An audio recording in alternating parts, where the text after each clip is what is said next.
is Hidden Killers with Tony Brueski. Here now, Tony Brueski.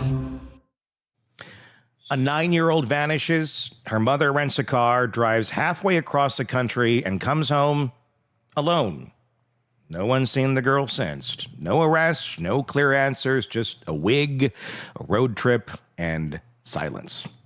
Jennifer Coffindaffer joining me this afternoon. She's worked federal missing child and abduction cases. She knows how these disappearances really unfold behind the scenes. And this is another one of these cases where we have the missing child and the mom saying, nothing. I'm not going to cooperate. We've seen far too many of these, and they don't tend to end well.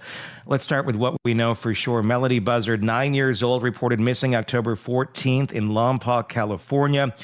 But the last confirmation image is from October 7th at a car rental counter with her mother, Ashley Buzzard, wearing a hood and what investigators are calling a wig. Ashley then rented a white Chevy Malibu, drove about 1,500 miles towards Nebraska, and returned alone on October 10th.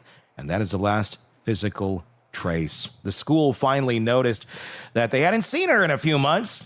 Maybe we should do something. And that's when the sheriff and the FBI got involved. Before we go into the theories of what's going on here, Jen, from your experience, when you see a gap like this, months of absence before anyone even files a report, what does that tell you about the system failure and the timeline reconstruction of what we're looking at here in this case? Well, I think, Tony, you have that, what you laid out so well, but we need to add on to it. And that is serious mental health issues as reported by the family, to the degree that an uncle actually cared for her back in 2000. Also, CPS being involved with her situation, and in fact, contacting the maternal grandmother going to the house, being appalled at what she saw, the squalor combined with rotten food, believing that actually Melodee was being fed this gross rotten food. We all know what comes with rotten food, bugs, roaches, rats, and so on and so forth. So it was a horrible situation. And unfortunately, that's about 2 years ago. Add that all up, and it is a recipe for an individual that could have harmed this child. It's another one. See something, say something. Something was said. People saw, even CPS saw. And somehow our system still said, you know what? Ashley's the best place for this little girl. Why? Yeah. You know, we keep seeing so many cases. Oakley Carlson fell through the loop. If you look at, obviously, Harmony Montgomery, what happened to her. But you know what this case reminds me of is Gabby Petito takes off cross country with an individual who obviously now we know was unhinged, was unstable, and returns with a van without Gabby Petito. And you know what it took to solve that case? The public. This is a case that I just hope can continue to be out there in front of the public, because I think it's going to take their help. We know she took this circuitous route, which reminds me of Brian Koberger. What did he do? He decided to go back to Pennsylvania, take a wonky route, which I think he got rid of evidence likely. Why did she choose to go back to Kansas? And do you know how long of a trip it is to California, by the way? Yeah, 1,500 miles. If she drove 70 miles an hour, it would take her 20 hours. And that's without stopping, getting gas, without anything. That's the math on it. It's almost impossible to do what she did. Why? And this is, I think, the big question. I mean, it's what ran through my mind. It's what I think running through a lot of people's mind. It ran through my mind. It reminds me of Lori Vallow Daybell in a lot of ways, too, of the police are coming to ask, where are your kids? In the Daybell case, you had the Woodcock saying, hey, there's something wrong here. We can't find our grandchildren. She's not providing us any information. There is something seriously wrong here. And it was just a knock on the door. Where are they? Oh, they're watching Frozen. Okay, bye. And that was it. Here, this is even more disturbing, because we have even more evidence of there's a lot of problems here, even more evidence than we had in Daybell land, that there's something not right going on here in the home of this woman. And she's still a free woman as of right now. Why is mom not arrested? Why is mom not in custody? Why is mom not in some sort of police chamber being questioned until she says where the hell her daughter is at? How can she just walk away and be like, well, she's somewhere else, she's fine, and then they have to walk away and believe it? I'm going to draw another analogy here, and that's the laundry parents. They never spoke. Law enforcement knocked at their door. Law enforcement served warrants. They never, to this day, talked to law enforcement. The only reason we know that they knew he killed her was because of civil depositions. But it was always believed, right? I mean, her van was parked in their driveway. Point being is law enforcement cannot make you cooperate. Right now, they don't have a body. They don't have any information. And that's what she's done. She's playing the system perfectly. Yeah, I mean, I'm not mad at law enforcement. I know they are doing their job based on the parameters they are able to do their job within, the tools that they have. This is a broken system problem, isn't it? This is not a law enforcement, we're not doing our job problem. This is I'm sure there's officers sitting there that would love to go take this woman and do whatever they need to make her talk, but they can't. Why do we have this system? Why does this protect people this way? That clearly they have information, and it's rather important and timely that they talk for the well-being of a child. Well, and therein lies, to me, the big point about this case, Tony. Why wouldn't any mother be helping law enforcement if something tragic had happened outside of you being involved? So the very fact that she's not discussing and not trying to help find her daughter tells me she knows damn good and well where her daughter is. She knows exactly what happened to her, and it's something she doesn't want law enforcement to know, which is really bleak. So what are they having to wait on before they can make an arrest and further try and compel her to talk? I mean, to get her questions, to do something. Do they have to find evidence that she has lied to them about her story in some way, shape, or form? Do they have to find the body of Melodee to go and make the arrest? What is it going to take? Because right now, obviously, we're way past the initial critical hours here. What is it going to take to get at this woman and force her in some way, shape, or form to say something, to do something? My mind is blown every time this happens, because in my mind I'm thinking, if I were to go drive my daughter across the country and just not come back with her, and everybody's like, where is she? Yeah, she's fine, I would think I would be arrested right away. Apparently that is not how our system works. No, it's not how the system works. Look, on 10/15, they did a search warrant at the residence. To me, they did not find anything that would lead them to the ability of being able to arrest, obviously, because she's free. So what does this mean? The FBI is involved now, and there's multiple states involved. So you have AO leads being cut right and left, tracking that credit card that we know she used to rent the car. Maybe bank cards are involved. She doesn't have social media that I've seen. And then you have the digital possible footprint of her phone. That's all you have to work with. But we know law enforcement is on it because they identified the circuitous route back home through Kansas, which made it even longer. I mean, the woman almost could not have slept to make it work out. When you look at when you divide the time by the miles, it's almost impossible to do what she did. So why did she do it and return without her? Tony, 3 possibilities. One, there's somebody she knows that family just doesn't know was there, and she left her with that child, and that person doesn't know she's missing. That can happen.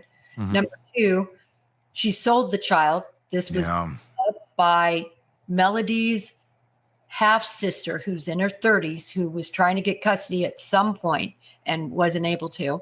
And then number 3, obviously far worse. It's something that it's a Letitia Stout situation. You know, bludgeon your stepchild to death and then drive him to Florida, put him in a suitcase and throw him in a creek. So that's where we're at in this case. Best case scenario, she is with an unknown person known only to them somewhere in Nebraska or in Kansas. But I don't know. I don't like how this case feels at all. And what's big too is that just last week, she tried to rent a car again, twice. Why? I don't think it's because she's taking off as a fugitive. She's doing fine just sitting there and not having law enforcement come get her. It's because she wants to go where Melodee is. So that does give me some hope that she's alive, unless she just wanted to go and move her. Yeah. I mean, that's all these scenarios run through one's mind of, is this a scenario where she killed the daughter and wanted to go dump the body like you were talking about in that other case where you can go dump the body in a suitcase in a lake? Just go very far away. I'm not going to dump the body in my backyard. I'm going to go really, really far away for whatever reason, because she thinks that will be less suspicious. Unless you're a police officer and an ATF agent. And it's a brilliant thing to kill somebody and throw them in your front yard. Sorry, I digress. Yeah. Last place anyone's really going to be looking, but or the trafficking situation. And that's where I'm going to, they did the search on the home. I'm assuming they would be at this point looking at her digital devices, looking at anything like that to see who has she been in communication with? What have those communications been if we're talking about a trafficking sort of situation of her own daughter? Yeah, her mother, who again hadn't seen the child for approximately 2 years to her best recollection. So this is the grandma. She said that her daughter was so unwell, huge mental health crisis going on. And as you said in the open, yet, somehow CPS thinks this is the best place for little Melodee. When you put all of this together, it just begs the question, what was she doing disguising her? Why did she have this wig on? And that's per law enforcement. Remember, they have way better digital enhancements than we're looking at. Why? What was this little girl doing? There's another picture of her with this big purse.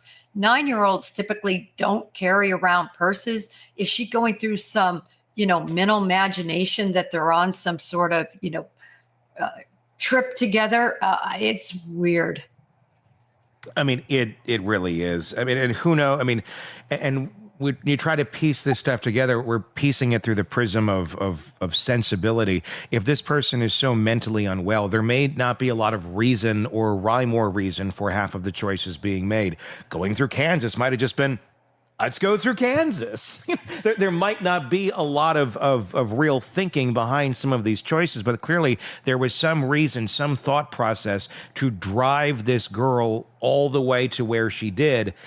And wherever she dropped her off, we don't know the answer to that. We don't know that at the stopping point, at the end point, which is what, Nebraska, if that was the end point where little Melodee was dropped off. She could have been really anywhere along that route to be dropped off for whatever the hell she was doing. So really any of these locations, anywhere where this car went, is really areas that people need to be on the lookout if this child is still alive. Absolutely. And law enforcement is going to look at long stops.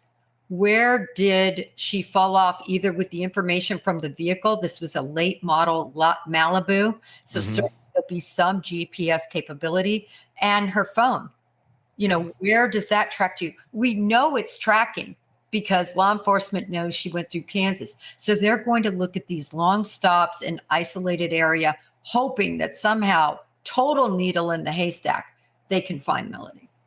Let's talk about that surveillance image that we were just talking about. And I know we were just looking at it too, that 9-year-old disguised. Why disguise a child? What kind of intent, as a former FBI agent, does that tell you of what may have been going on in this mother's mind? Well, there's a couple of things. When you look at the mental health crisis that she was in, at least according to family, if that's accurate, this could be literally some sort of, game or charade or something that she's going and doing with this girl. In other words, she could, in her mind, think she needs to hide her from, Chinese people who are going to kill her. I'm just making something out of the air. But you know what I mean? When you're in a mental health crisis, anybody could be the people that are after her. And so she could be hiding them from them. Or if it's more logical, which I would lean toward, is she doesn't want anybody to see her. She's kept her more or less completely contained without any involvement from the community, from her school. Remember, she was homeschooled, but they were tracking sort of, you had to check in, which thank goodness California has that. So many people, you don't have to check in. You can. And how many cases are there where people are homeschooled only to be abused, neglected? They're not getting homeschooled. The parents are just too lazy to take care of them, and so they stay at home. Well, I mean, yeah, it's and one of the crazy thing that made me think about this when I heard that she was being homeschooled, the fact that nobody was noticing any of this. The numbers out of California are quite stunning. Out of LA Unified alone, the numbers after COVID of the children who returned versus the ones who were enrolled that seem to be just kind of gone out into the ether and have never come back are quite stunning. It's like, where did these children exactly go to? But there's not enough resources to track all of this down or get answers to any of these questions. At some point, when you have a system so broken, a system like this, where you literally have many kids don't have an extended family when one of the family members is nuts and putting their kids in a very dangerous situation, that are there to step up and say, we got to get this kid over here. This child is not safe. I want to adopt her. I want to get her out of this home, that are screaming and begging, please, we want to take this kid in. A lot of those kids are in family extended situations where the extended family is just as bad as the situation that kid is in. This is not that. And the system still said, this kid stays with her. At what point are we going to look at the system and go, is the system involved in trafficking too? Because why the hell else are we not putting any sort of resources or priorities in our country on this extremely broken system that we talk about every week at least one time? At some point, it just becomes complicit. It becomes the enabler of horrible human beings being able to traffic children, because the system can barely get out of bed in the morning and do its job because it's not staffed. There's no resources, and the tracking capabilities seem to be slim to nil. This is, I don't know. At some point, we have to look at the system. Well, I agree with you on the system, but I also say that the family unit has got to be involved with these kids. How does grandma? I'm sorry to, we don't know how this is going to turn out, but how in the world does a grandmother not have any involvement with their child and their child's child, knowing all of this is going on for, by her own admissions, about 2 years? How does that happen? How does the maternal side of the family, who, they lost a son, on a tragic motorcycle accident, but how do you just not have any involvement with your grandchild? To their, credit, the mother, according to them, would not allow visitation. And that's why it falls back, as you said, to the protectorate. And that should be Child Protective Services organizations. That's what they need to be doing. And when they see somebody in squalor, with no edible food, in these deplorable situations, they need to take them for an extended amount of time until that family member can prove that they've upgraded their system. I mean, look at Mrs. Doubtfire. Geez, what's going on? The system is so very broken. And we don't seem, this is never a campaign issue. This is never something that we see, we're going to fix the child protective system. No, it's usually a bunch of bullshit. Why do you think this is? That this is something that never seems to be on the top of anyone's mind or radar, when it is so broken and it affects so many people and is the cause, at the end of the day, of those who survive it, of creating very, very broken human beings. This seems like a no-brainer. It's within our control to do better here. Instead, it seems to enable predatory behavior. It enables mentally ill parents to continue to have their children and inflict whatever the hell they want on them, carte blanche, even when you have family that's saying, this is not a good situation. It's so maddening. Yeah, and so many victim advocates have been pointing out, why are our children not a top priority instead of a bottom feeding priority? First of all, they can't vote. Mm-hmm. So, and second of all, it's also been somewhat taboo to get in people's bedrooms and in their homes, right? You know, corporal punishment versus no corporal punishment versus, you know, nobody wants the government dictating how you raise a child. But the issue is, this is way beyond how you raise a child. This is abuse of children. This is malnourishment of children, horrible treatment of children, not allowing them to get educated and become adults that can contribute. I mean, God knows what hell this girl's been through. Yeah. At what point here does this change from search to investigation? I mean, and at what point can they do something to try and compel the mother to be cooperative? I know she's non-cooperative right now, but what can the FBI do to put pressure on her to do something rather than just sit at home and watch Maury Povich reruns all day? Well, let's be clear. Right now, as you mentioned earlier, you could take your daughter and you could drive her to Nebraska. Mm-hmm. And you could have her stay with a friend of yours. And there is nothing the government can do. You have full authority to make decisions like that. She's supposed to be in school, as is Melodee. And that's about the only violation I can see here, is some sort of truancy charge at this point. Honestly. It doesn't take into it assumes everyone is going to always be acting in the best interest of the child.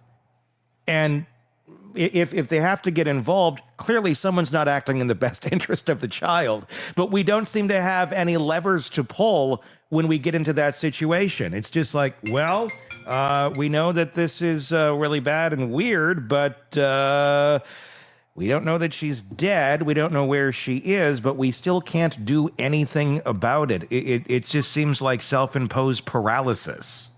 Well, the perfect example that mimics this case is the Harmony Montgomery case, right? Yeah. For 2 years, that child, nobody knew where she was. Mm-hmm. Dad's living in a car, a career criminal, drug addict. And what did it take in that case to get charges against him, specifically for murder, even though they still have no body, by the way? Yeah. It took the accomplice coming forward. And I always said that was such a deal with the devil, because she is a sick human also, for allowing it to happen and not reporting on it. But sadly, in so many of these cases, that's what it takes, is one flipping on the other.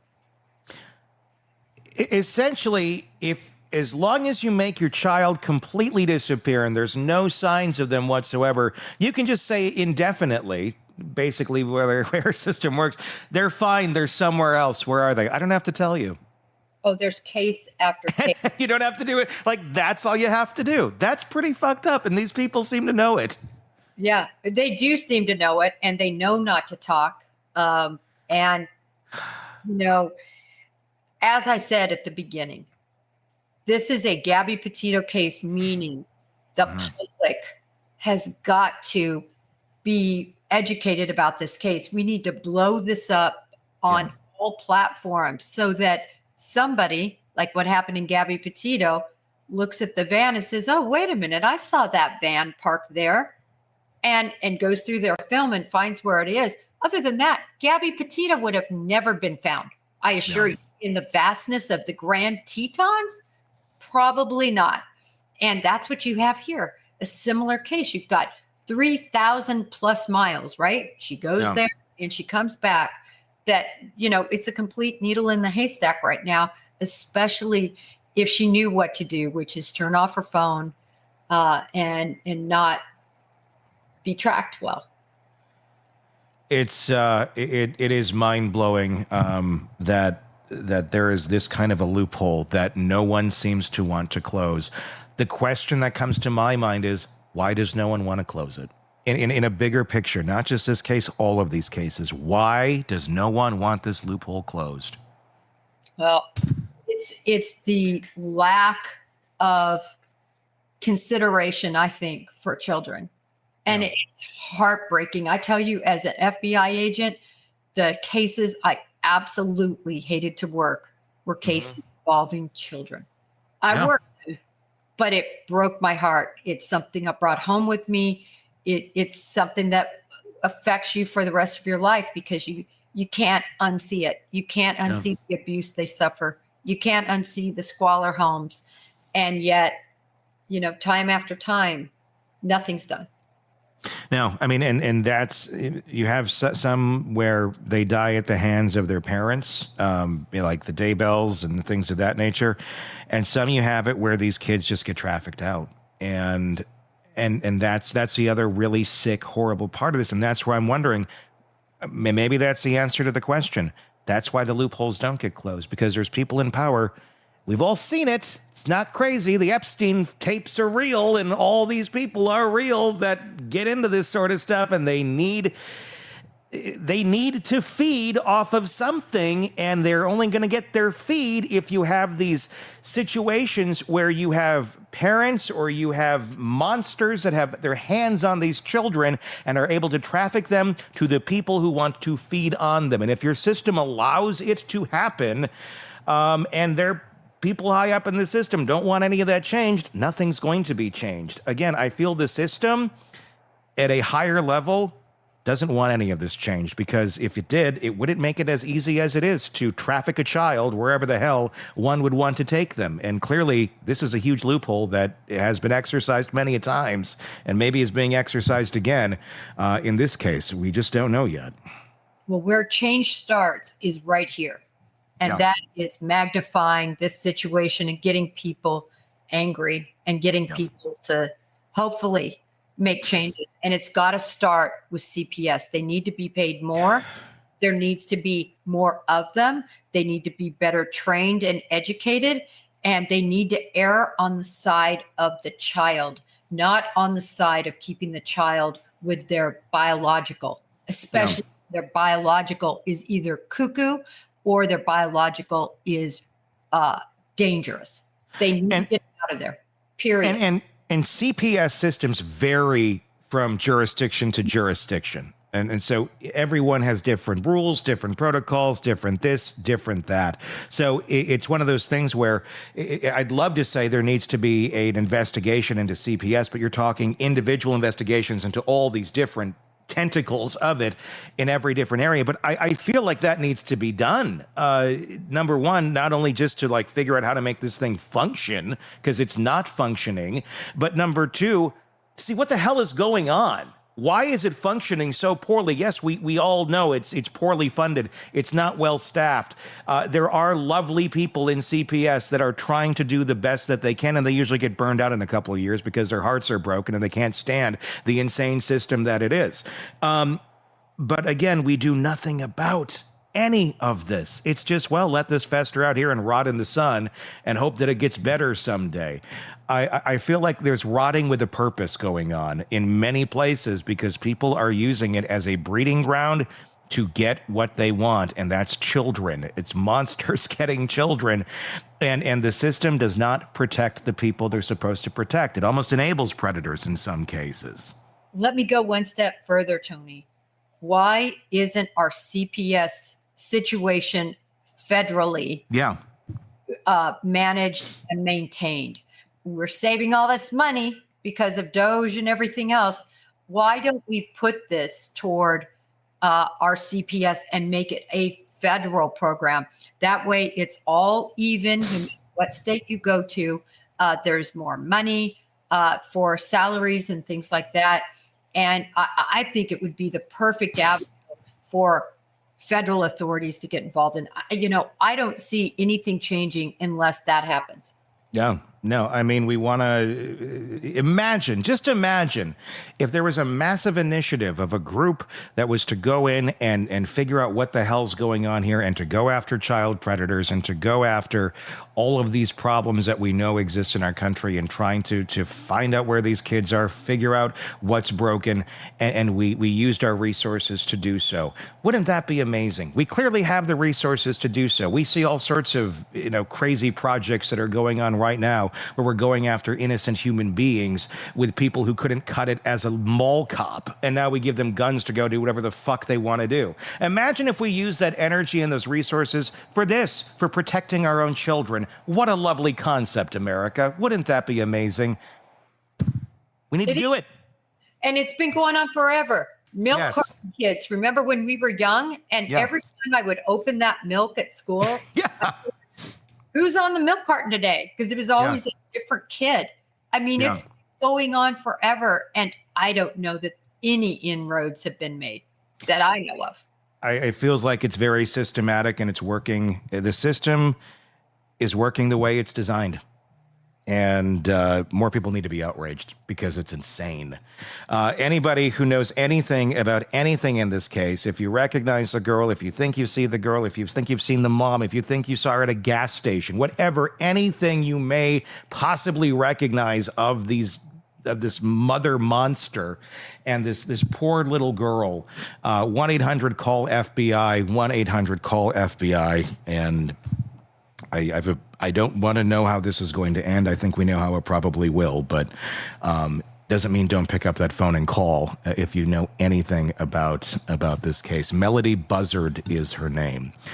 Jennifer Coffindaffer, as always, thank you for coming on and giving us your insight into this. Thank you. Want more on this case and others? Then press subscribe now and don't miss a moment of true crime coverage from Tony Brueski and the Hidden Killers podcast.